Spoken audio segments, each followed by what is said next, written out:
Abdurrahman ibn Auf radhiyallahu anhu itu pernah kedatangan keuntungan 1 peti emas. Dan tidak pernah dia untung sebanyak itu sebelumnya. Dia gelisah, nggak bisa tidur. Lalu kemudian istrinya tanya kenapa? Dia bilang saya nggak pernah dapat keuntungan sebanyak ini. Lalu apa keinginanmu? Kita harus sedekahkan, keluarin. Jangan ada di rumah ini, jadi beban nanti. Kalau kita meninggal, ada ini nanti akan dipertanggungjawabkan, minta pertanggungjawaban oleh Allah. Padahal dia seorang pengusaha yang kita tahu pengusaha itu manusia ini subhanallah begitu terbuka pintu-pintu peluang ini. Mungkin dulu dia belum punya kendaraan atau belum punya usaha. Dia niat kalau sudah punya usaha kecil dia sudah cukup. Padahal sebenarnya tidak seperti itu manusia. Mereka punya sifat tamak. Nanti kalau sudah punya usaha kecil pengen usaha lebih besar. Punya mobil 1 pengen punya mobil 2. Punya rumah kecil pengen rumah besar. Dan memang itu Nabi SAW bilang. Manusia tidak akan pernah puas sampai tanah kuburan masuk ke dalam mulutnya. Ya, kalau sudah meninggal baru dia berhenti, gitu kan? Memang sudah begitu. Tapi orang kalau menghubungkan antara kekayaan harta dengan kekayaan jiwa, ini seperti contoh Abdurrahman, lalu dia sedekahkan semuanya tidak terkecuali.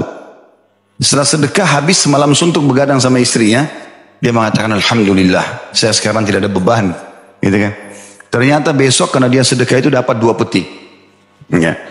Keuntungannya jadi double. Dia bicara lagi sama istrinya, ini tambah banyak hartanya. Sedekah lagi, hari ketiga 3 peti.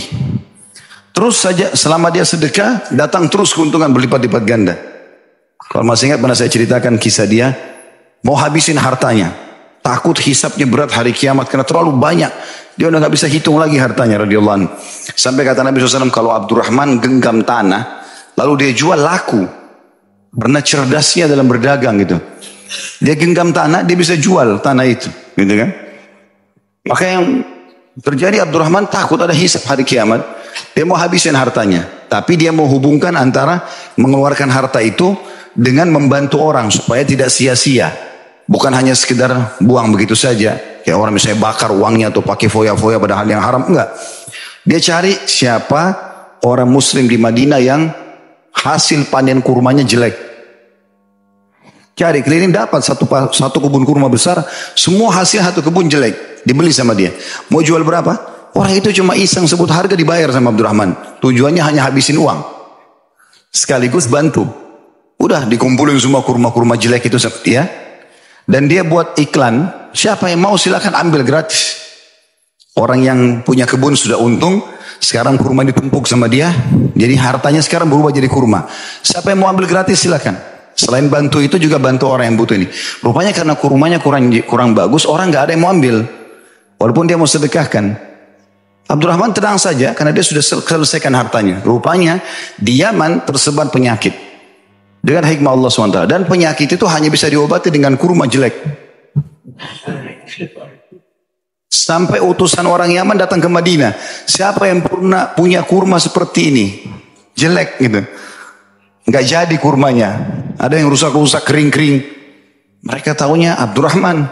Buka malah gratis gitu. Orang-orang ini bilang, enggak, kita enggak mau gratis. Mau bayar. Maka mereka membeli dari Abdurrahman, untung lagi. Double dari uang yang dia keluarkan. Maka Abdurrahman senyum mengatakan, apa boleh buat sudah. Berarti memang sudah harus begini. Gitu. Tetapi di sini teman-teman, kita bisa lihat bagaimana dia tidak menjadikan harta sebagai target utamanya. Salah satu orang yang tidak punya, contoh saja orang yang tidak punya kekayaan jiwa ini, begitu punya harta, disimpan, dan tidak boleh orang lain tahu, gitu kan. Bahkan selalu dibersihkan, ya, dirawat berlebih-lebihan. Untuk apa semua ini? Akhirnya tidak ada kekayaan jiwa. Itu kalau contoh aja orang seperti ini, kalau hilang satu produknya dia, satu walaupun kecil, sudah buat tidak tidur berapa hari.